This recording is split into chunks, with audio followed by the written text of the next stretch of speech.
This film takes you on a journey through space and time.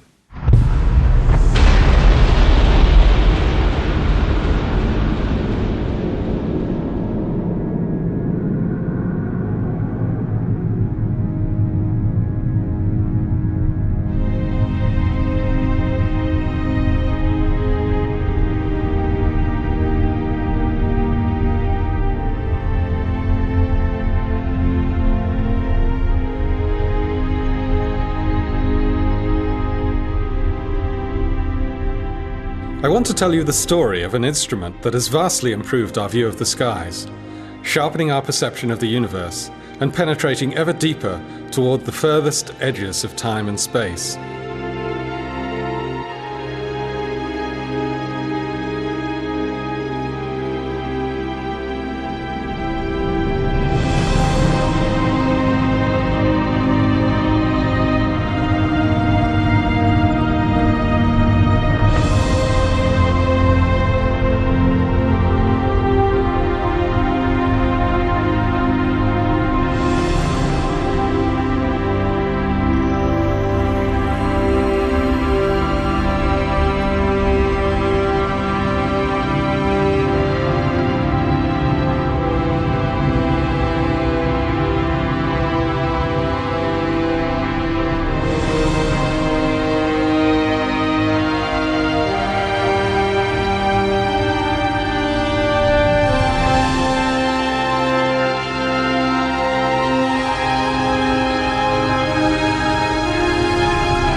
Looking at the night sky, we see the familiar twinkle of starlight, light that has travelled enormous distances to reach us. But we're not seeing the stars themselves flicker. The universe is gloriously transparent. The light from distant stars and galaxies can travel unchanged across space for thousands, millions, even billions of years.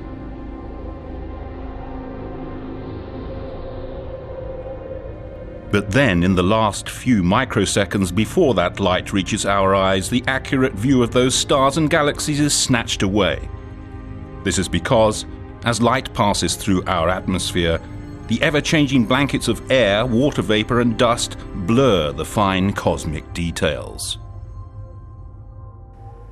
So for many years, astronomers around the world longed for an observatory in space.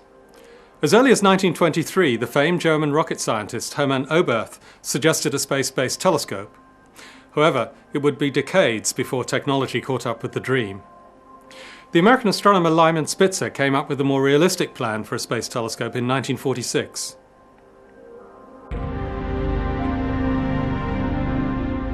From a position in space above Earth's atmosphere, a telescope would be able to detect the pristine light from stars, galaxies and other objects well before it was distorted by the air we breathe. The result? Much sharper images than even the largest telescopes on the ground can achieve. Images limited in sharpness only by the quality of the optics. In the 1970s, NASA, the National Aeronautics and Space Administration, and ESA, the European Space Agency, began working together to design and build what would become the Hubble Space Telescope.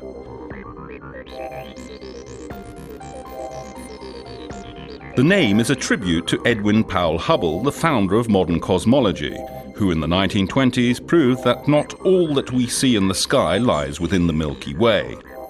Instead, the cosmos extends far, far beyond. Hubble's work changed our perception of mankind's place in the universe forever, and the choice of naming the most magnificent telescope of all time after Edwin Hubble could not have been more appropriate. It took 2 decades of dedicated collaboration between scientists, engineers and contractors from many countries before Hubble was finally finished.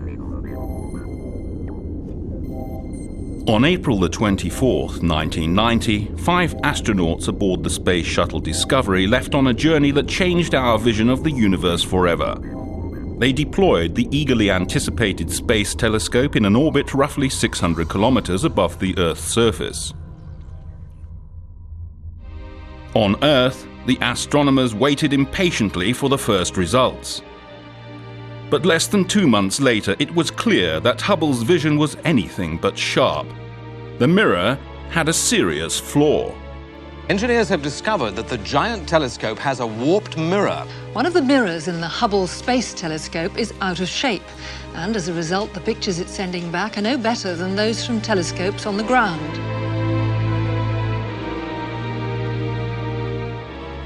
A defect in the shape of the mirror prevented Hubble from taking sharp images. The mirror's edge was too flat, by only a mere 50th of the width of a human hair. But to accomplish its mission, Hubble had to be perfect in every tiny detail.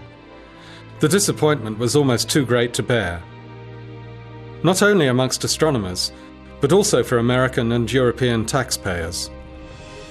Nevertheless, over the following 2 years, scientists and engineers from NASA and ESA worked together to design and build a corrective optics package named COSTAR, for Corrective Optics Space Telescope Axial Replacement. Hubble's masters now faced another tough decision. Which science instrument should they remove so that COSTAR could be fitted to Hubble? They eventually chose the high-speed photometer.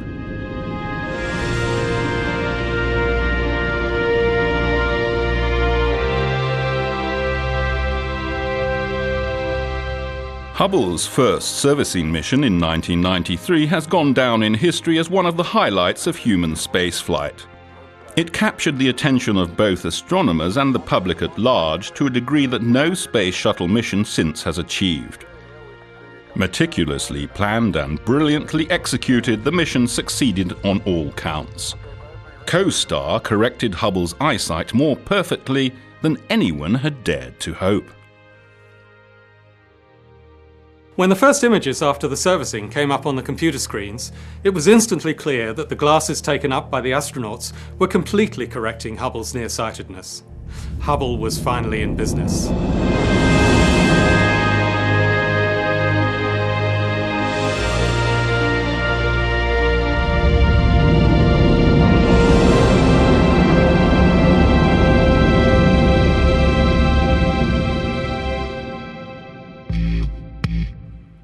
That was only the first time the space shuttle visited Hubble.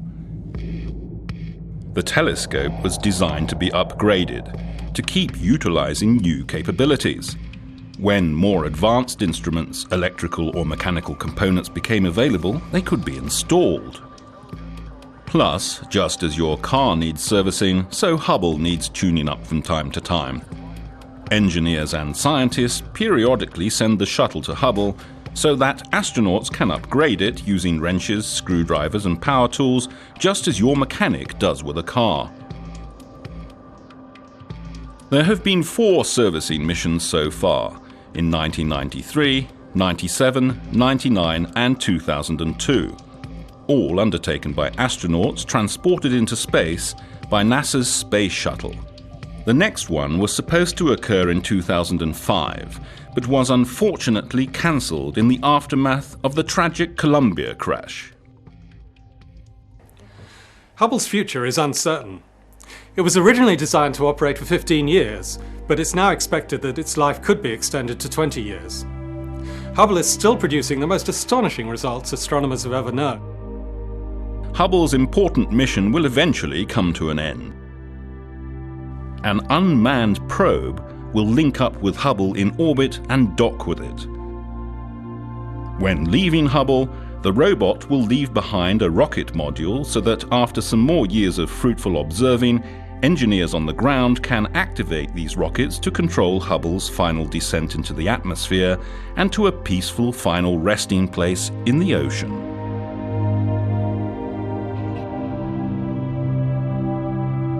However, the retirement of the Hubble Space Telescope will not signal the end of our unrivaled view of the universe. Rather, it will mark a new beginning, an era of even more amazing discoveries and images from space. for Hubble has a successor. The James Webb Space Telescope is being designed right now and may be launched as early as 2011. When that day comes, scientists using the James Webb Space Telescope hope to discover and understand even more about our fascinating universe.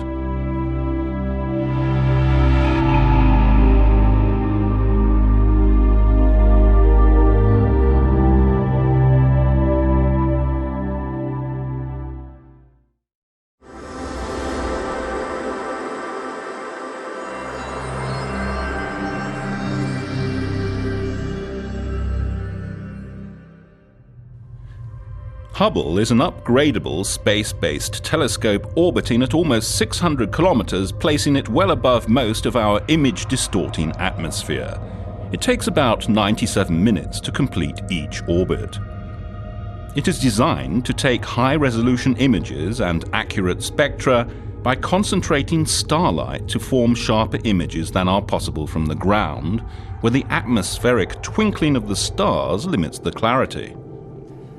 To gather as much light as possible from the faint objects it observes, any telescope needs the largest mirror it can get. Despite Hubble's relatively modest mirror diameter of 2.4 meters, it's well able to compete with ground-based telescopes having mirrors that are 10 or 20 times larger in collecting area. Hubble is a large satellite, about 16 meters long, or the size of a small bus. It's also one of the most complicated pieces of technology ever built. It contains over 3,000 sensors that continuously monitor the status of the hardware, so that technicians on the ground can keep an eye on what's happening. Time on Hubble is a precious commodity. Astronomers around the world regularly ask for much more time than is available. Keeping Hubble operating 24/7 is no small task. Not a second must be lost, and all operations, from observing to the so-called housekeeping tasks, such as repositioning the telescope or uploading new observing schedules, are meticulously planned. For astronomers, the most important components of Hubble are its scientific instruments. There are two groups of instruments in Hubble, here and here. The different instruments serve different purposes. Some are for making images. Some are designed to dissect the light from the stars and galaxies by spreading it out to form a rainbow-like spectrum. Hubble's unique vantage point in space makes it capable of observing the infrared and ultraviolet light that is otherwise filtered away by the atmosphere before it can reach telescopes on the ground. These forms of light reveal properties of celestial objects that are otherwise hidden from us. Some instruments, like ACS, the Advanced Camera for Surveys, are better for visible and ultraviolet observations. Some, like NICMOS, the Near-Infrared Camera and Multi-Object Spectrograph, are best for infrared observations.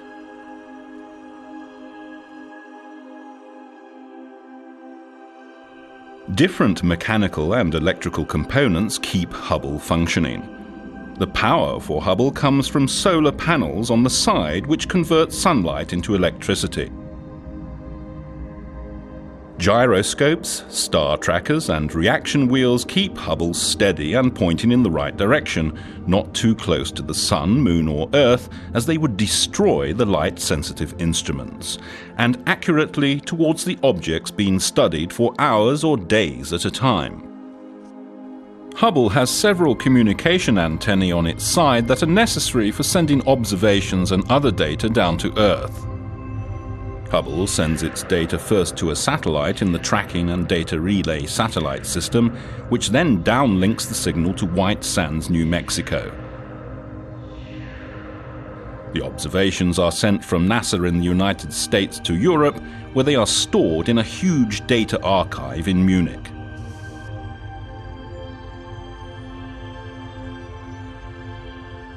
No single nation could undertake such an enormous project.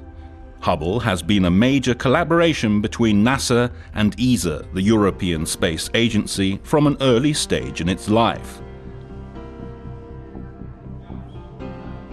Hubble has been of paramount importance to European astronomy. European astronomers regularly win more than 15% of the observing time with Hubble, resulting in several thousand scientific publications over the years. Two groups of European specialists work with Hubble. There are 15 people from ESA currently working at the Space Telescope Science Institute in the USA, and 20 others make up the Space Telescope European Coordinating Facility in Munich, Germany.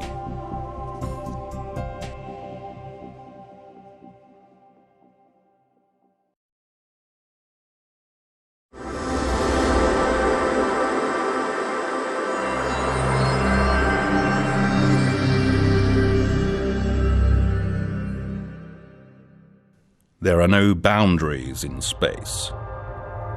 In this vast universe, our closest relatives are the objects within the solar system. We share the same origin and the same destiny.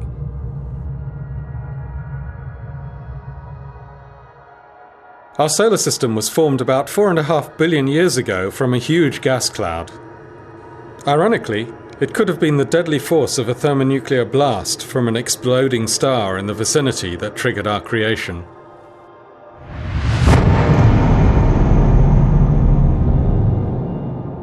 The devastating force of the blast may have disturbed the precarious equilibrium of the original gas cloud, causing some of the matter to collapse inwards towards the center, creating a new star, our Sun, and a minute percentage of the collapsing matter became the multifaceted assembly of planets that we have around us today. We are, in other words, just the leftovers of our Sun's birth. The planets were born in the rotating disk of dust and gas left behind as our mother star was formed. The rocky planets formed in the inner solar system, while the enigmatic gas giants were formed farther out. And then, when a fierce wind of smashed atoms began to blow from the Sun, or perhaps from hot nearby stars or a nearby supernova, only sizable planets could maintain their gaseous surroundings, and the last wisps of the tenuous cloud between the planets was whipped away. So in our solar system's zoo of celestial bodies, there are rocky worlds and giant gaseous planets.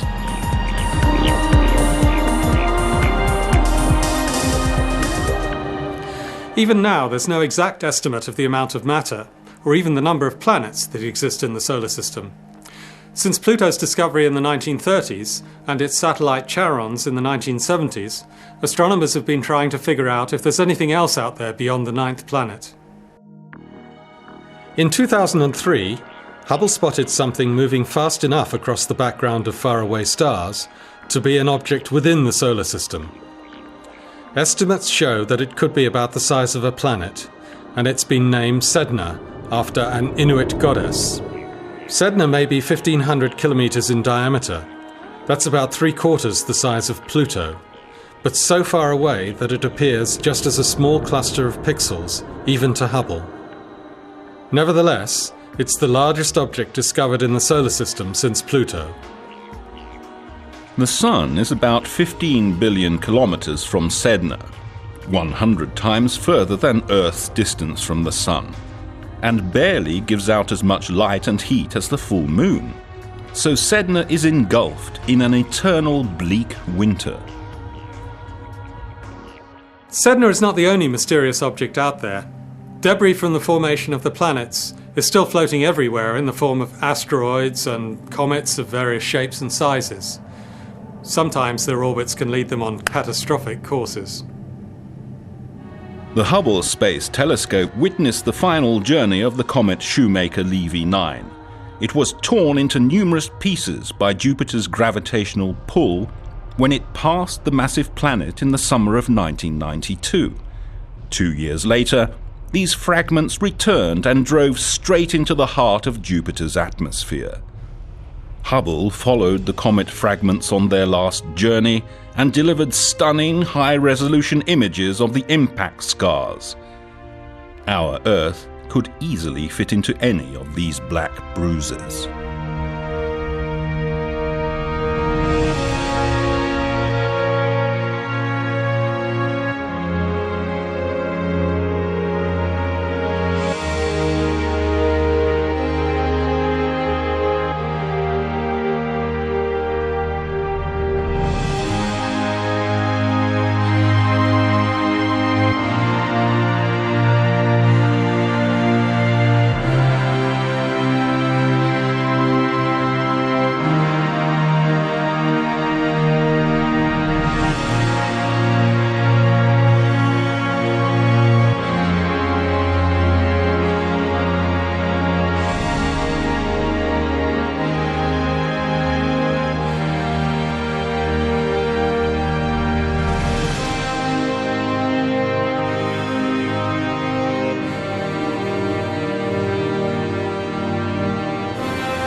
Space probes with sophisticated instruments are frequently sent to the planets of our solar system. They provide close-up investigations of these distant places.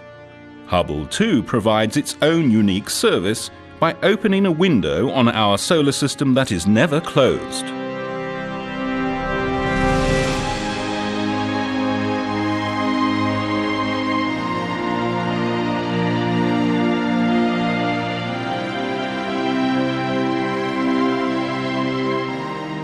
We've gained unprecedented views of storms on other planets, their changing seasons.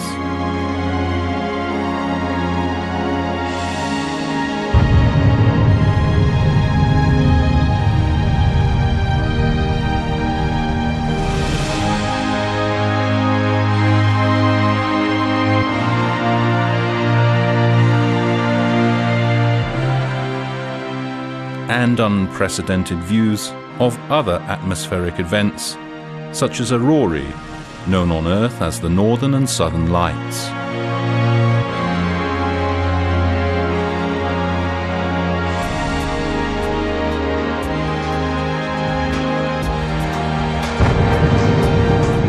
Even though the solar system clearly has many more surprises in store for us, Hubble has also turned its eye out towards other stars, looking for planetary systems. Astronomers are beginning their search for life elsewhere in the universe. To start with, they are concentrating on finding Earth-like planets.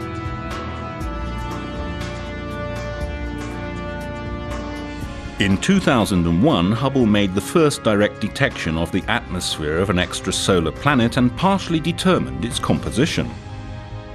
Measuring the chemical makeup of extrasolar planetary atmospheres will one day allow us to search for the markers of life beyond Earth. All living things breathe, and this changes the composition of the atmosphere in readily detectable ways. Astronomers believe there are many planetary systems similar to ours, orbiting other stars throughout the galaxy. The birth, life, death, and rebirth of stars continues in an unending cycle, in which stars born of gas and dust will shine for millions or billions of years, die and return as gas and dust to form new stars. The byproducts of this continual process include planets and the chemical elements that make life possible.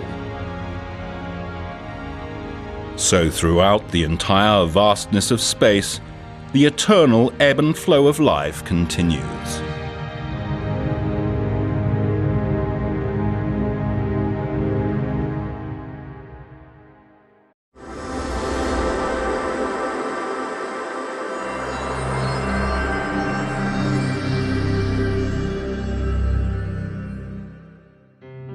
Our Sun, that vital source of energy for life on Earth, is a star, a totally unexceptional star, just like billions of others that we can find throughout the galaxy.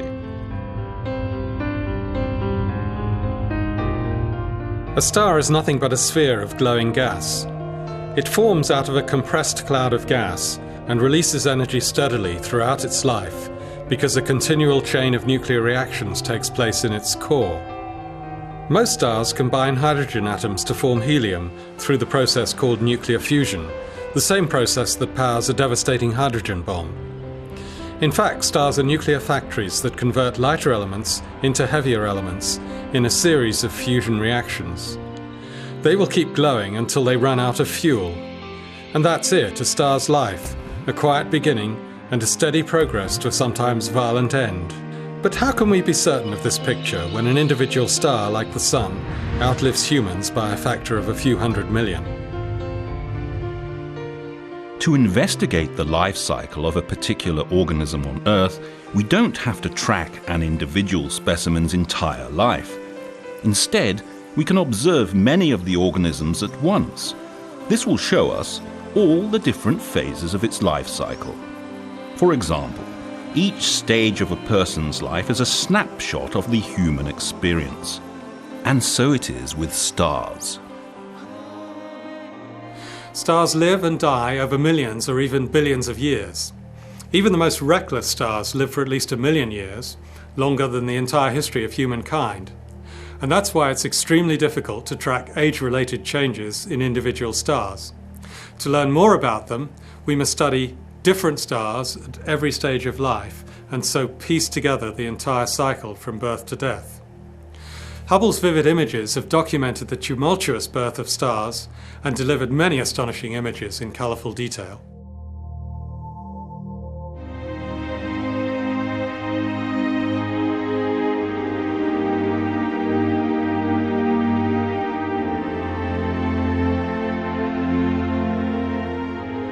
The birth of stars in neighbouring stellar maternity wards can be used as a time machine to replay the events that created our solar system. Hubble has often had to work hard for this information, because these important clues about our genesis lie hidden behind the veil of gently glowing, dust-laden molecular clouds where stars are formed.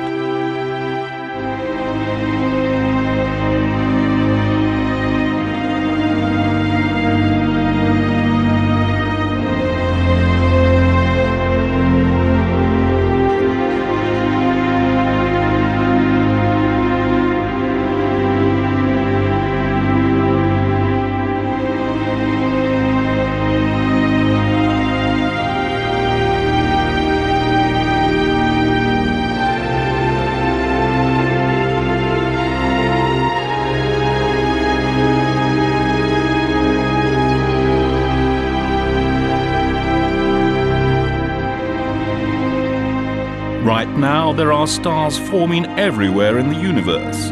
Enormous glowing pillars of dusty hydrogen gas stand sentinel over their cradles, basking in the light of nearby newly formed stars.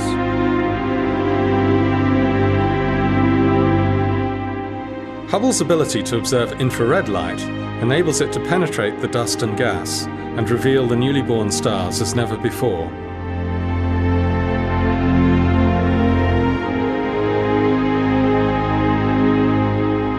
One of the most exciting of Hubble's many discoveries was the observation of dust disks surrounding some newborn stars buried deep inside the Orion Nebula.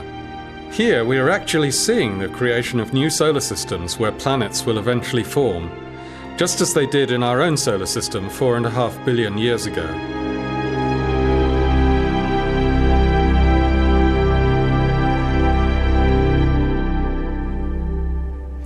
In the first stages of their lives, stars can stock up on gas from their original birth cloud.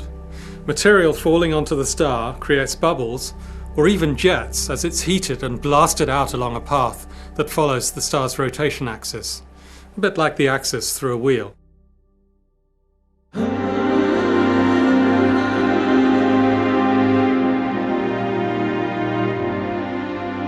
Often, many stars are born from the same cloud of gas and dust.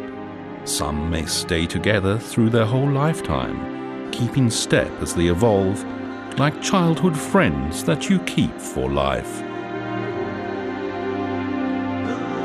The stars in a cluster will all have the same age, but will have a range of different masses, and this means that very different destinies await them.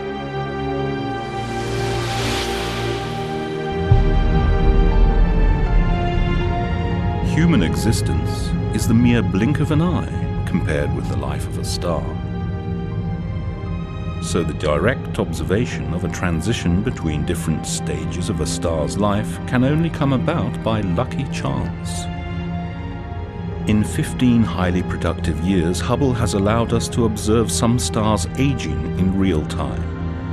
The telescope has produced startling movies that allow us to witness how some of them do modify their appearance over this minute span of astronomical time. The stars containing the most mass end their lives cataclysmically, destroying themselves in titanic stellar explosions known as supernovae.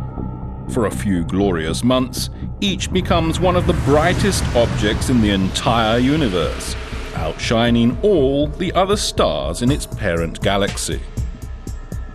Since its launch in 1990, Hubble has watched the drama unfold in supernova 1987A, the nearest exploding star in modern times. The telescope has been monitoring a ring of gas surrounding the supernova blast. Hubble has observed the appearance of bright spots along the ring, like gemstones on a necklace. These cosmic pearls are now being lit by supersonic shocks unleashed during the explosion of the star. The ruins of an exploding star can hide a powerful engine. Hubble has probed the mysterious heart of the Crab Nebula, the tattered remains of an exploding star, vividly described by Chinese astronomers in 1054, and has revealed its dynamic center. The innermost region of this nebula harbors a special type of star, a pulsar. Like a beacon, this star rotates, emitting energy and light in a beam, and it powers the vast nebula of dust and gas surrounding it. However, not all stars end their lives so violently. Sun-like stars cool down once they run out of hydrogen. The center collapses in on itself and the heavier elements are burnt, causing the outer layers to expand and leak slowly into space. At this stage in a star's life, it's called a red giant. Our Sun will become a red giant in a few billion years. At that time, it will expand so much that it will swallow Mercury, Venus, and our planet too. But these stars are not finished quite yet. They can still become something quite extraordinary. Just before they breathe their last breath, stars like our Sun go out in a final blaze of glory. In its final stages of nuclear fusion, stellar winds blow from the star, causing the red giant to swell to an enormous size. At the heart of this expansion, the exposed heart of the star floods the gaseous envelope with powerful ultraviolet light, making it glow. Because to early telescopic astronomers these amazing constructions looked a bit like the newly discovered planet Uranus, they became known as planetary nebulae. Hubble's keen perception shows that planetary nebulae are like butterflies. No two are alike.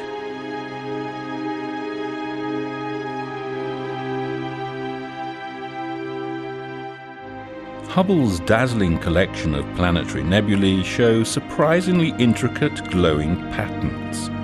Pinwheels, swirling jets, elegant goblet shapes, barrel shapes, or even rocket engine exhausts.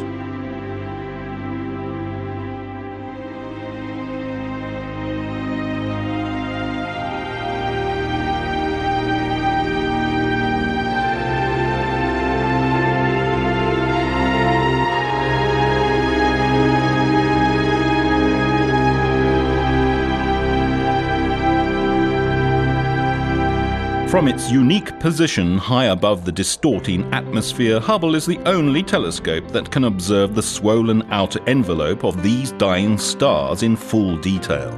Here we flip back and forth between Hubble images from 1994 and 2002. One of the greatest mysteries in modern astrophysics is how a simple spherical gas ball such as our Sun can give rise to these intricate structures. For some planetary nebulae, it is as if a cosmic garden sprinkler created the jets that stream out in opposite directions. Or could these amazing patterns possibly be sculpted by the magnetic field of a companion star that funnels the emitted gas into a jet?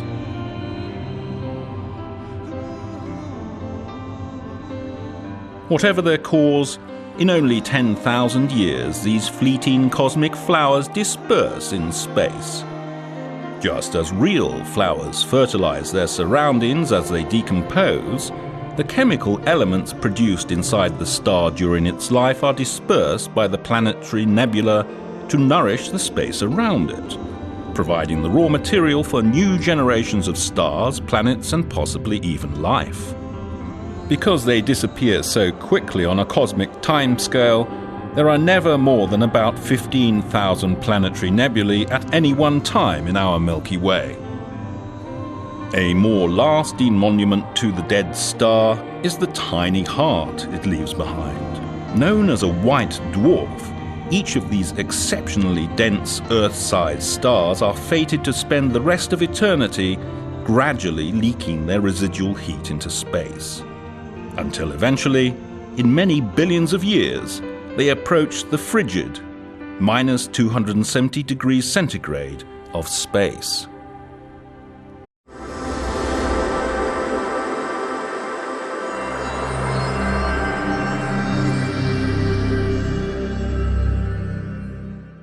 We live inside a huge star system, or galaxy, known as the Milky Way.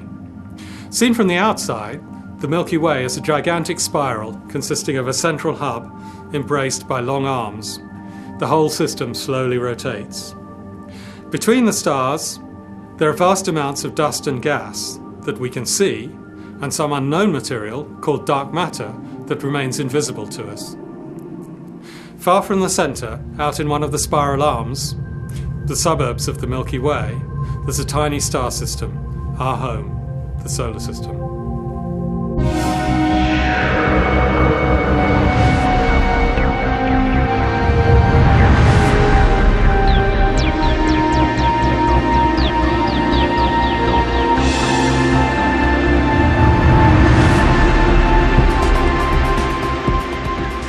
When we look up on a clear night, we can see about 5,000 of the closest stars. Our eyes struggle to see beyond 1,000 light years because of the dust that blankets space and dims the distant starlight. So without a telescope, we can only see a minute portion of the entire 100,000 light-year wide Milky Way. For the Milky Way contains several hundred billion stars, many like our own Sun. Although several 100,000 million is an almost unfathomable number, it is only the beginning. Astronomers believe there are more than 100 billion galaxies in the universe. How many stars would that be?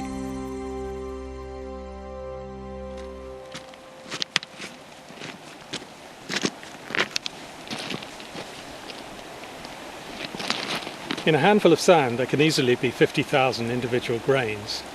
Our Milky Way contains so many stars there can scarcely be enough grains of sand on a whole beach. There are so many galaxies containing so many stars in the universe that we would have to count every grain of sand on every beach on the whole Earth in order even to come close to the right number, and then there would be more stars in the universe. Let's take this grain of sand, 1 millimeter across, and place it here to represent the Sun. If we were to start walking towards the nearest star, it would take us the best part of a day to get there. We'd have to travel something like 30 kilometers.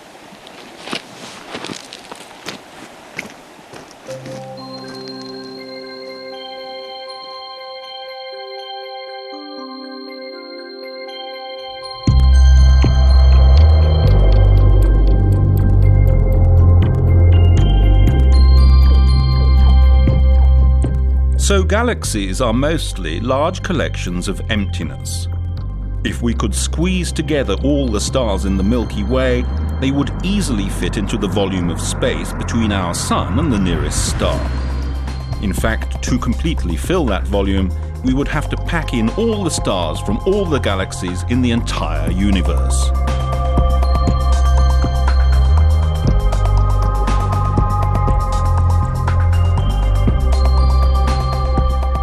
When looking at the night sky, the universe seems motionless. This is because our lifespans are nothing but brief drops in the universal ocean of time.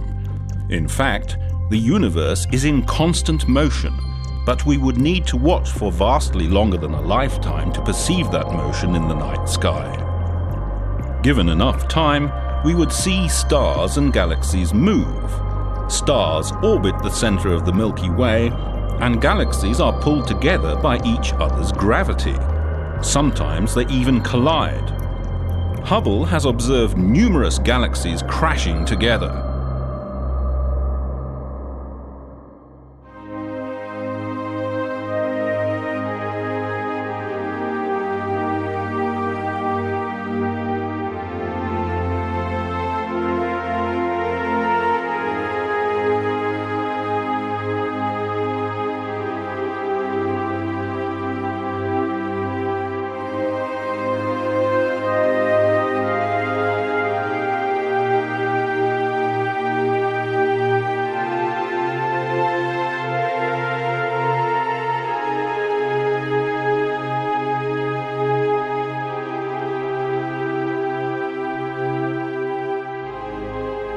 Like majestic ships in the grandest night, galaxies can slip ever closer until their mutual gravitational interaction begins to mold them into intricate figures that are finally and irreversibly woven together.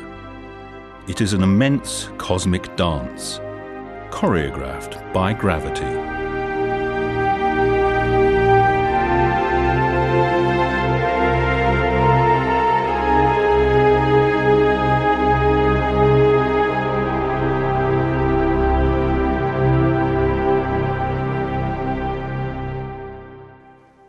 When two galaxies collide, it's not like a car crash or two billiard balls hitting each other. It is more like interlocking your fingers. Most of the stars in the galaxy will pass unharmed through the collision.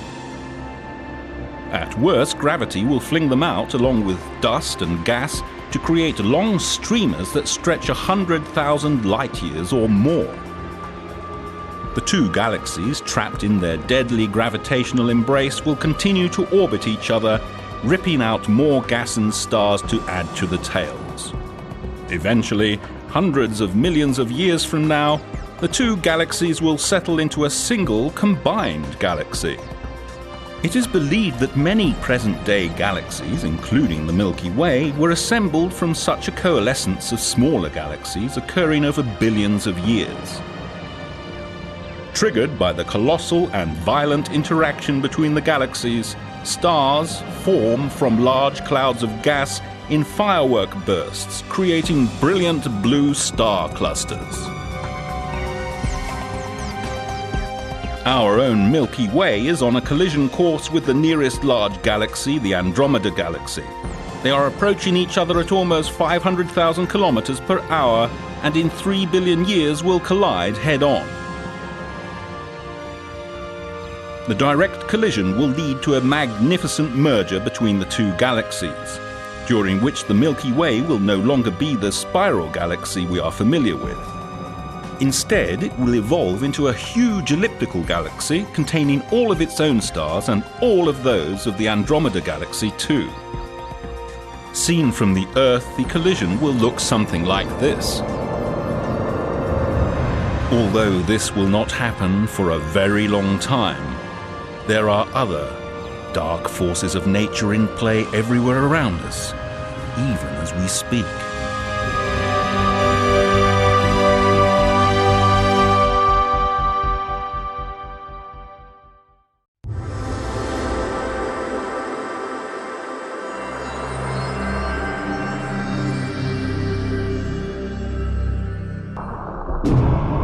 Black holes are the enigmatic villains of the universe, swallowing all that comes their way, allowing nothing to escape. So for astronomers, the center of a black hole is the ultimate unknown. No information can escape from within a black hole's gravitational stronghold.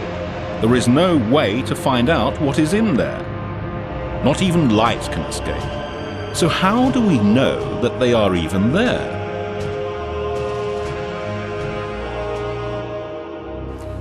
Black holes themselves cannot be observed directly. However, astronomers can see the indirect effect of black holes because the one thing they do possess in abundance is gravity. Hubble's high resolution has revealed the dramatic distorting effects of black holes on their surroundings. And not just gravity. Astronomers find that when material is packed tightly enough around a black hole, it can ring like a bell.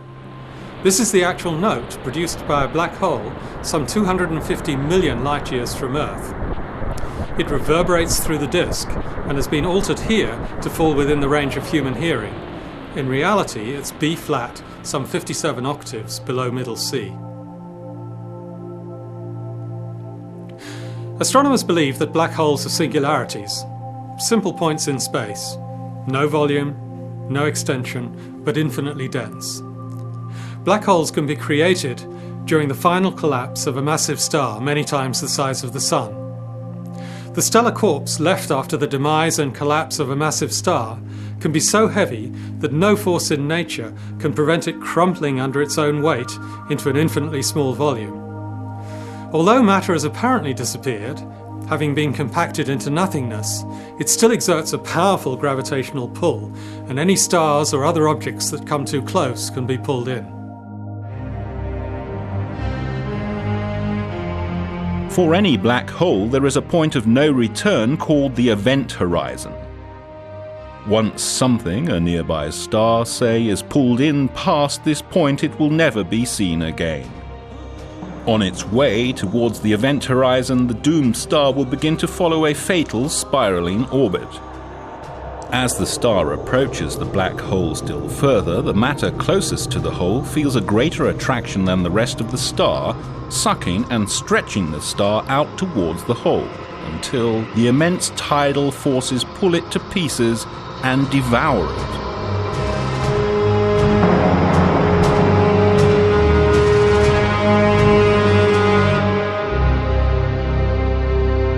There are quirkier aspects to these objects too. A twisting of space and time that warps and slows even the passage of time. All objects with a mass deform the very fabric of space and time, but black holes do this to an extreme degree. According to Einstein's famous theory of general relativity, an intrepid traveller who could visit a black hole and hang above the event horizon without being swallowed would eventually return to find himself younger than the people he had left behind.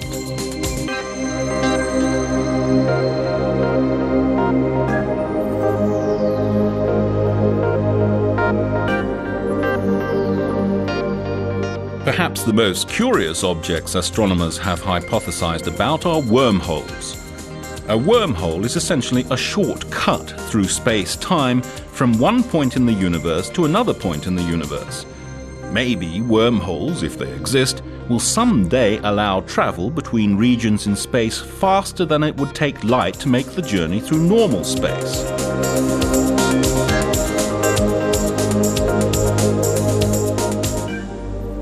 Hubble has shown that black holes are most likely to be present at the centre of all galaxies. There's one at the centre of our Milky Way, a giant, supermassive black hole, perhaps 1 million times bigger than those produced by the collapse of a single massive star. It could be the result of a merger of many stellar-sized black holes formed during the remote history of our galaxy. When two galaxies collide, the black holes at each of their centres will perform an elaborate dance. Long after the two galaxies have merged into one, their central black holes continue to orbit each other for hundreds of millions of years before their final violent merger into a single weighty black hole.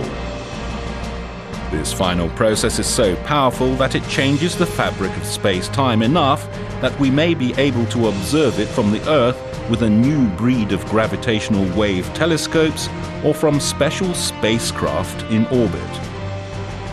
However, compared with the millions of years it takes for galaxies to merge, the final cataclysm at the cores would be relatively brief. so the odds of seeing such an event are small. Until as recently as 50 years ago, astronomers thought the universe was a mostly peaceful place, but this is far from the truth. Space is often shaken by violent events. Cataclysmic explosions of supernovae, collisions of whole galaxies, and the tremendous outpourings of energy resulting from matter crashing into black holes. It was the discovery of quasars that gave us the first glimpse of this turmoil. To ground-based telescopes, quasars look like normal stars, and that's exactly what astronomers first thought they were, naming them quasi-stellar objects. But quasars are in fact much brighter and further away than stars. They can shine more brightly than 1,000 normal galaxies, and are powered by supermassive black holes. Stars that orbit too close are pulled apart, draining into the quasar-like water into an enormous cosmic sink. The spiraling gas forms a thick disk heated to a high temperature by its free-fall motion towards the black hole. The gas blasts its energy into space above and below the disk in colossal jets. Quasars are found in a wide range of galaxies, many of which are violently colliding. There may be a variety of mechanisms for igniting quasars. Collisions between pairs of galaxies could trigger the birth of quasars, but Hubble has shown that even apparently normal, undisturbed galaxies harbour quasars. But quasars are not the only high-energy objects astronomers have found. A serendipitous discovery is something you make whilst looking for something else. Such events have often changed the course of astronomy. Gamma-ray bursts were discovered serendipitously in the late 1960s by US military satellites on the lookout for Soviet nuclear tests. Instead of finding the most devastating detonations produced by humans, some of the most powerful blasts in the entire universe were spotted. These astoundingly energetic blasts of gamma rays are detected at least once per day from random directions in the sky. Although gamma-ray bursts last only a few seconds, the energy they release is equal to the amount of energy radiated by our whole Milky Way over a couple of centuries. Gamma rays are not visible to the human eye, and special instrumentation is needed to detect them. For 30 years, no one knew what caused these bursts. It was like seeing the gamma-ray bullet fly by Earth without ever glimpsing the weapon that fired it. Together with nearly all other telescopes in the world, Hubble looked for the smoking gun for many years. It observed the positions in the sky where gamma-ray explosions had been seen, trying to find any object at that location. But all efforts were in vain, until... In 1999, Hubble observations were fundamental in determining that these monstrous outbursts take place in far distant galaxies.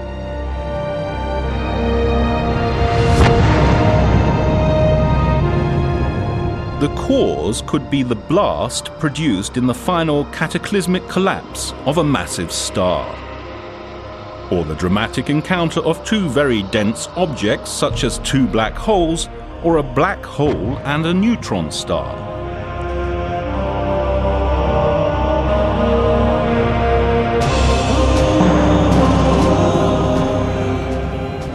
Black holes are certainly some of the most exotic objects in the universe. As well as affecting matter, they can also show up in some other spectacular ways, because their enormous gravitational fields can also deflect light. In fact, rays of light that pass close to a black hole will not follow straight lines, but will be bent into new paths, creating a natural telescope that can peer further into space than ever thought possible.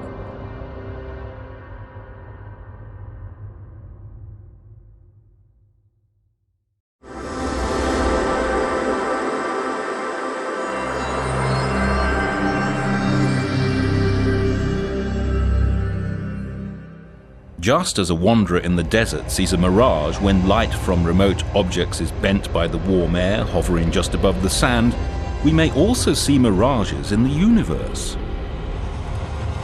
The mirages we see with a modern telescope such as the Hubble Space Telescope do not arise from warm air, but instead from remote clusters of galaxies, huge concentrations of matter. Long ago, some people thought the Earth was flat. This is not surprising, since in our everyday lives, we're not aware of the curvature of our planet. Space is actually curved, although we can't see that for ourselves on a starry night. The curvature of space does, however, produce phenomena that astronomers can see.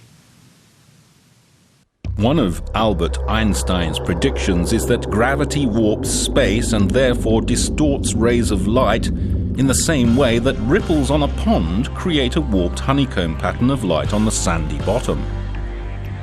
Light from distant galaxies is distorted and magnified by the gravitational field of massive galaxy clusters on its path to Earth. The effect is like looking through a giant magnifying glass, and the result is called gravitational lensing. The weird patterns that rays of light create when they encounter a weighty object depend on the nature of the lensing body. Thus, the background object can appear in several guises. Einstein rings, where the whole image is boosted and squeezed in a circle of light. Multiple images, ghostly clones of the original distant galaxies.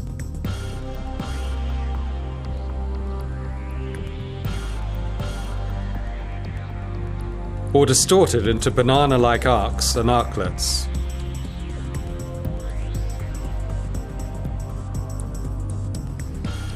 Though Einstein realized in 1915 that this effect would happen in space, he thought it could never be observed from the Earth. However, in 1919, his calculations were indeed proved to be correct. During a solar eclipse expedition to Principe Island near the west coast of Africa, led by the renowned British astronomer Arthur Eddington, the positions of stars near the obscured solar disk were observed. It was found that the stars had moved a small but measurable distance outwards on the sky compared with when the Sun was not in the vicinity.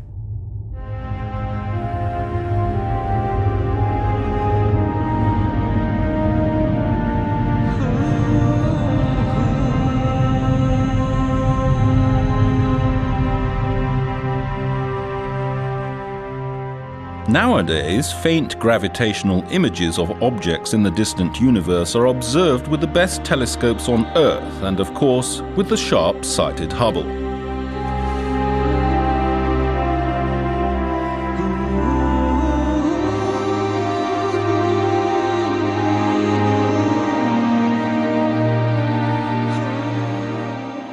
Hubble was the first telescope to resolve details within the multiple arcs, revealing the form and internal structure of the lensed background objects directly.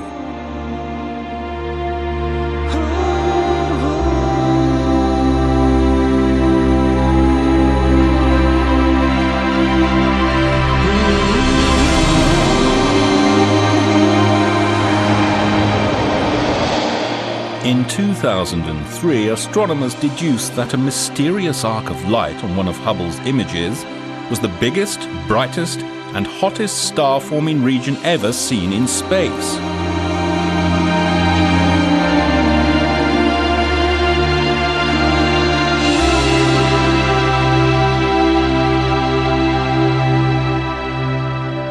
It takes fairly massive objects, for example clusters of galaxies, to make space curve so much that the effect becomes visible in deep images of the distant universe, even with Hubble's astonishing resolution. And so far, gravitational lenses have been observed mainly around clusters of galaxies, which are collections of hundreds or thousands of galaxies and are thought to be the largest gravitationally bound structures in the universe. Astronomers know that the matter we see in the universe is just a tiny percentage of the total mass that must be there. For matter exerts a gravitational force, and the visible stuff is simply not enough to hold galaxies and clusters of galaxies together. Since the amount of warping of the banana-shaped images depends on the total mass of the lens, gravitational lensing can be used to weigh clusters and to understand the distribution of the hidden dark matter.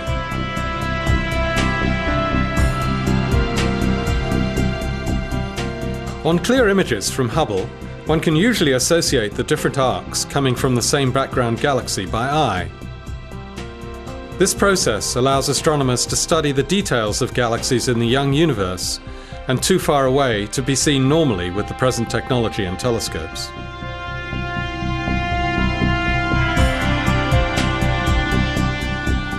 A gravitational lens can even act as a kind of natural telescope.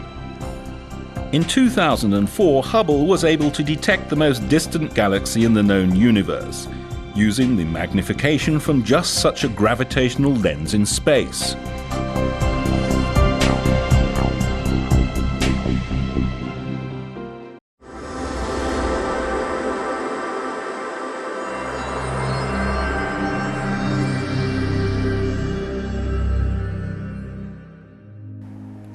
Light may travel through a vacuum at the highest speed anything can ever reach, but it's still a finite speed. This means that it takes a while for light rays to travel between 2 points in space. The speed of light in space is about 300,000 kilometers per second. Now 300,000 kilometers is nearly the distance from the Earth to the Moon, and so it takes just over a second for light to travel from the Moon to the Earth. So when we look at the Moon, we're seeing it as it was just over a second ago. Who hasn't thought about what it would be like to travel in time? The finite speed of light enables us to get close by allowing us to look back in time. When looking out into space, we just need to wait for the light from distant places to reach us, and it shows how things were when the light began its journey. Powerful instruments like Hubble have made it possible to look farther out and farther back than ever before. What cosmologists are seeing is simply astounding. In the 1920s, astronomer Edwin Hubble discovered that most galaxies appear to be moving away from us at a rate proportional to their distance. The further away a galaxy is, the faster it appears to be moving away from us. This is due to the expansion of the universe.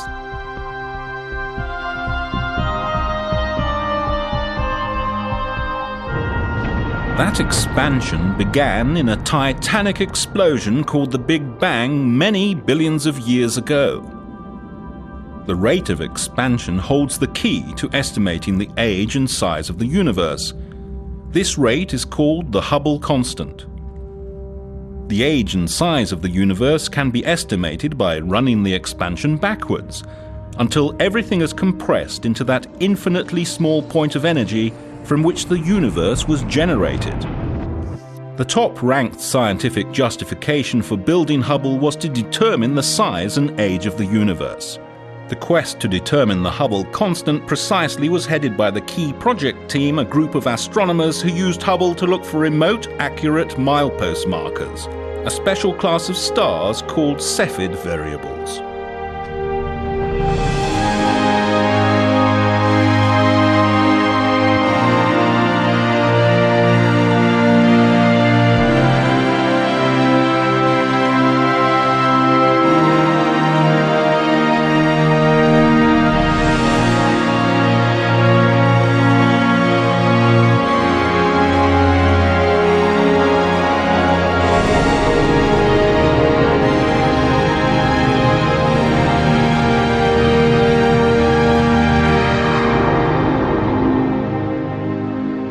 Cepheids have very stable and predictable brightness variations. The period of these variations depends strictly on the physical properties of the star, which can be used to determine their distance very effectively. For this reason, these stars are better known as standard candles. The Cepheids have been used as reliable stepping stones to make distance measurements for supernovae, which are much brighter than Cepheids and so can be seen at far greater distances. Hubble has measured the light from supernova explosions more accurately than any other instrument, mostly due to its high resolution. From the ground, the image of a supernova generally blends in with the image of its host galaxy. Hubble can clearly distinguish the light from the two sources. Cepheids and supernovae have given a measure of the scale of the universe. Today we know the age of the universe to a much higher precision than ever before, around 14 billion years. For many years, astronomers have discussed whether the expansion of the universe would stop in some distant future, making the universe collapse in a fiery big crunch, or whether it would continue to expand ever more slowly.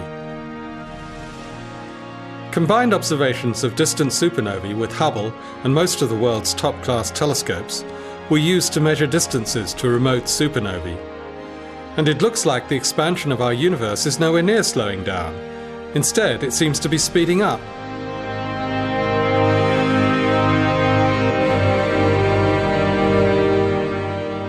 When Hubble was used to measure how the expansion of the universe has changed with time, it turned out quite surprisingly that during the first half of cosmic history, the expansion rate was actually slowing down. Then, a mysterious force, a sort of anti-gravity, made the universe hit the gas pedal, starting the acceleration we see today. This suggests an extraordinary fate for the universe, because it implies that the anti-gravity force is getting stronger all the time. If this continues, it will eventually overwhelm all gravity and catapult the universe into a super-fast acceleration that will shred everything into its constituent atoms.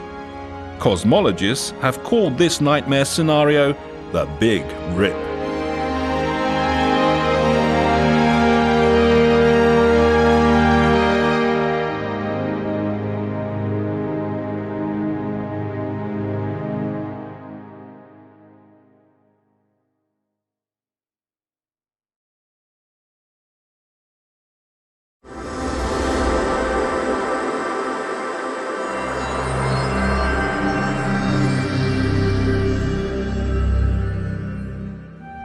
We are collecting unexpected news from deep space. Just as geologists dig deeper underground to find ever more ancient fossils bearing witness to ever more remote epochs, so astronomers excavate deeper and deeper towards the beginning of time by looking for light coming from fainter and thus more distant objects. Hubble started a new era we could call astroarchaeology, and it began during Christmas 1995. Pointing the world's most sophisticated telescope at the same piece of sky for 10 days in a row may sound a bit strange. And this was what many astronomers thought when they tried it for the first time at the end of 1995. Deep field observations are long-lasting exposures pointing at a particular region of the sky. They aim to reveal faint objects by collecting as much light as possible over a long period of time. The deeper an observation goes, the fainter are the objects that become visible. Objects in the sky can appear faint either because their intrinsic brightness is low or because their distance is great. When this experiment was first proposed, an experiment consisting of staring at the same patch of the sky for weeks, nobody really knew whether it would have led to interesting scientific results. But when we first saw the images, the result was astonishing. We could see more than 3,000 galaxies in this small field. The observed region of sky in Ursa Major, the Big Dipper, was carefully selected to be as empty as possible, so that Hubble would look far beyond the stars of our own Milky Way and out past nearby galaxies. The thousands of galaxies observed in the first deep field were at various stages of evolution and were strung out along a corridor of billions of light years.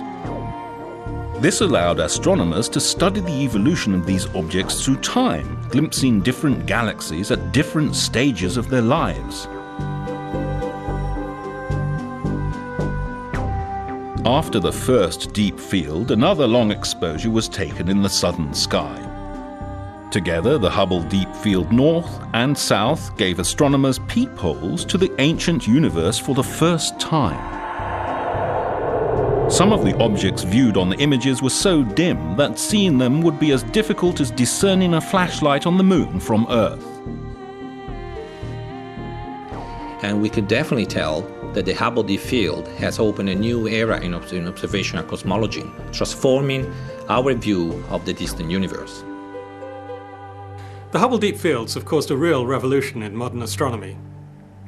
After the first deep field, almost all ground and space-based telescopes were pointed at the same area for long periods. Some of the most interesting results in astronomy have emerged from this fruitful synergy between instruments of different sizes, in different environments, and with sensitivity to different wavelengths. They gave us the first clear picture of the star formation history throughout the universe. Astonishingly, they showed that star formation peaked within the first few billion years of the universe's creation. At that time, stars were forming at over 10 times the rate they are today.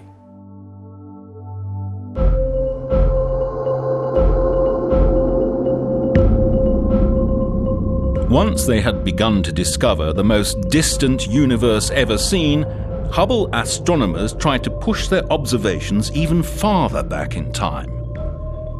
In 2003 and 2004, Hubble performed its deepest exposure ever, the Hubble Ultra Deep Field. It is a 28-day-long exposure, going much deeper than the earlier Hubble Deep Fields north and south.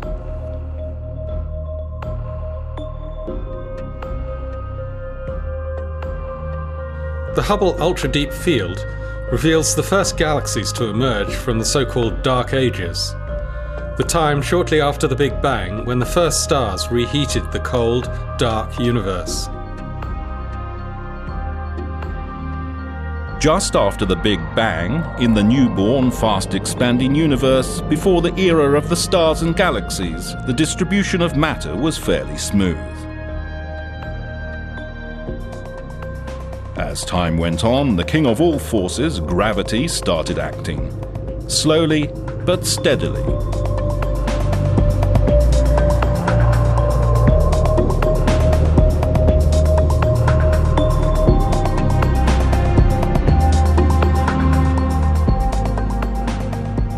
Under the influence of gravity from the mysterious dark matter, small clumps of normal matter started to coalesce in regions where the density was slightly higher than average. With no stars to light up space, the universe was in its dark age. Where the density of the clumps became higher, even more matter was attracted, and a competition between the expansion of space and gravity took place. Where gravity won, regions stopped expanding and started to collapse in on themselves. The first stars and galaxies were born.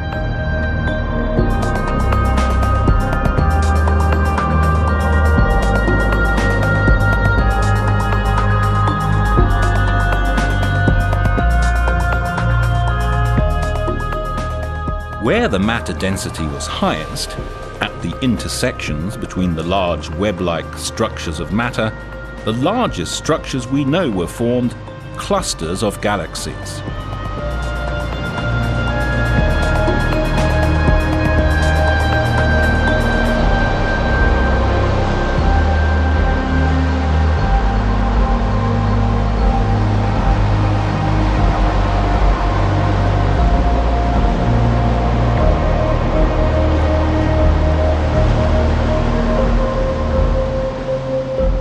The deep field images are studded with a wide range of galaxies of various sizes, shapes, and colors.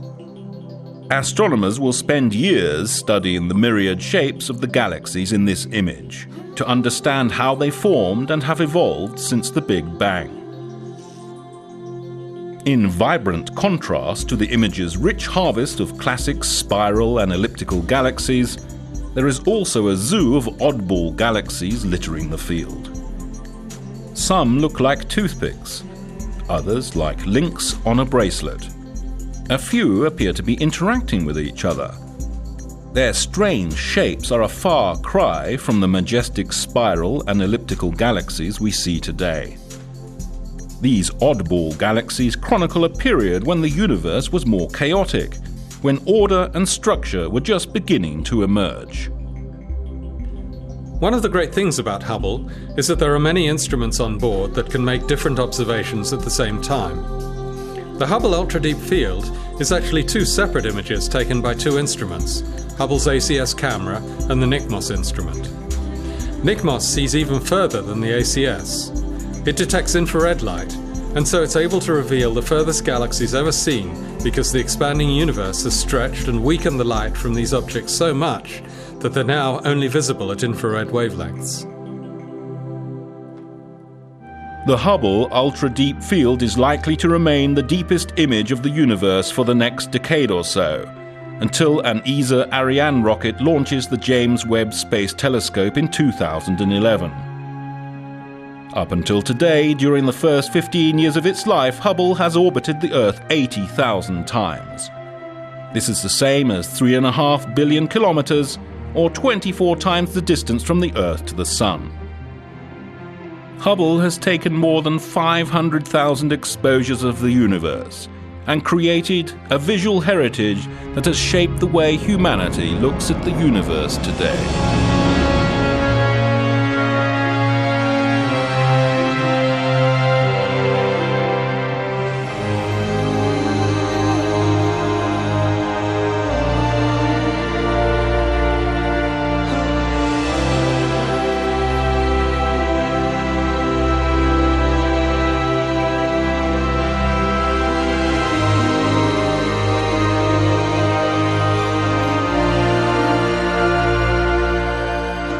But Hubble's perhaps greatest legacy has been to open our eyes to the incredible beauty of nature, not only out there in the depths of cosmos, but also everywhere around us in our daily lives. And it's nowhere finished yet.